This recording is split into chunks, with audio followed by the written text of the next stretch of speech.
మా ఛానల్లోని వీడియోస్ కానీ మీరు సబ్స్క్రైబ్ చేయకుండా చూస్తున్నట్లయితే మా ఛానల్ సబ్స్క్రైబ్ చేసుకుని బెల్ ఐకాన్ని యాక్టివేట్ చేసుకోండి. దాని ద్వారా మేము పెట్టే ప్రతి వీడియో మీకు నోటిఫికేషన్ కింద వస్తుంది. Kingdom of the planet of the apes ఫ్రాంచైజీలో 2వ జనరేషన్లో 4వ మూవీగా 2024 మే 10న ఈ మూవీ థియేటర్స్ లో రిలీజ్ అయింది.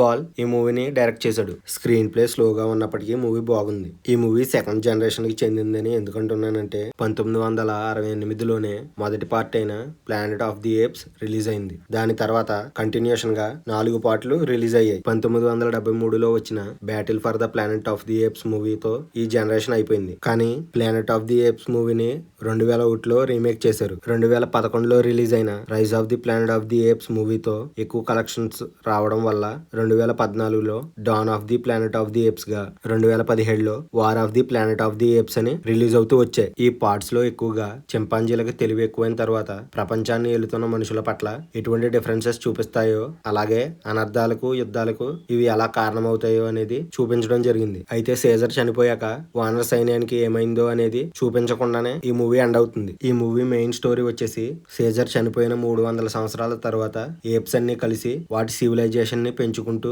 కింగ్డమ్ ని ఏర్పరచుకుంటూ వారిలో వారికే వచ్చిన విభేదాల వల్ల రెండుగా విడిపోయిన ఆ తెగ నాయకుడైన ప్రాక్సిమస్ వల్ల వానర సైన్యం ఎటువంటి ఇబ్బందులు సమస్యలు ఎదుర్కొంది, ఎలా బానిసత్వం అనుభవించింది, వానర సైన్యం వాటి నుండి బయటపడ్డారా లేదా అనేదే మూవీలోని ముఖ్యమైన ఉద్దేశం. మా రివ్యూలో స్పాయిలర్స్ ఏమి ఉండవు కాబట్టి వీడియోని ఎండ్ వరకు చూడండి. ఈ మూవీ నెక్స్ట్ రాబోతున్న ఫ్రాంచైజీ మూవీస్ కి ఒక పిల్లర్ లా అనిపించింది. ఈ మూవీలోని CGI అండ్ VFX కి ఏదో ఒక అవార్డు ఖచ్చితంగా వస్తుంది. మూవీలోని ఏ సీన్ లో కూడా ఎక్కడా ఆర్టిఫిషియల్ గా అనిపించదు. మూవీ అందరికీ నచ్చకపోవచ్చు కానీ ముందు 3 పార్ట్స్ చూసిన వారికి నెక్స్ట్ పార్ట్స్ లో ఈ మూవీ డైరెక్టర్ ఏదో పెద్దగానే ప్లాన్ చేస్తున్నాడని అర్థమవుతుంది. మరో పక్క నాయకుడైన ప్రాక్సిమస్ చరిత్రలో కలిసిపోయిన టెక్నాలజీ వారి సైన్యానికి దొరికి ఉంటే వాళ్ళను బలపరచవచ్చు అని తెలుసుకుని దాన్ని యాక్సెస్ చేయగలిగిన మే అనే అమ్మాయి గురించి వెతుకుతారు. ఈ మూవీ లాస్ట్ వరకు కూడా చింపాంజీల పాయింట్ ఆఫ్ వ్యూ లో మాత్రమే వెళ్తుంది. కానీ లాస్ట్ 20 మినిట్స్ లో మనుషుల పాయింట్ ఆఫ్ వ్యూ కి చేంజ్ అవుతుంది. సో డైరెక్టర్ అక్కడే చెప్పేస్తున్నాడు ఫ్యూచర్ లో చింపాంజీల లైఫ్ చేంజ్ అయిపోబోతుందని. సో